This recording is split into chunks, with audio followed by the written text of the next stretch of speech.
5G. Vivo T4 Lite 5G ni simu nyingine ya bei nafuu upande wa 5G. Bei yake ni shilingi 350,000 ya GB 64. Ina kamera mbili na kamera kubwa ina megapixel 50.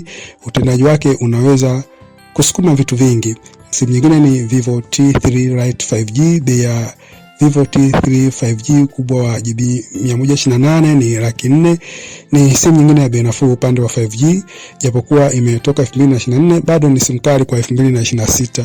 Toleo lingine la Vivo za bei nafuu ni Vivo Y19 5G. Bei ya Vivo Y19 5G ni shilingi 350,000, ambayo unapata ya ukubwa wa GB 64. Simu ina kamera yenye ukubwa wa megapixel 13. Na Vivo nyingine ya bei nafuu ni Vivo Y27 4G. Bei yake kwa sasa ni shilingi 400,000. Ni simu ya mwaka 2023, hivyo upatikanaji wake pia sio mkubwa sana. Utendaji wa hii simu ni wa wastani. Na Vivo nyingine ya bei nafuu ni Vivo Y36. Hii ni simu ya mwaka 2023, pia ila bei yake ipo juu kidogo hata kwa sasa. Bei yake ni shilingi 430,000.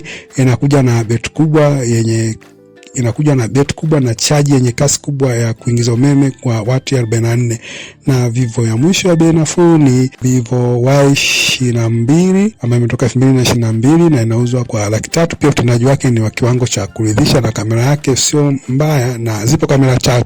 Pia matoleo ya simu za bei nafuu ambayo kwa Tanzania ni nadra sana kuzikuta hizo simu, lakini ni simu nzuri sana na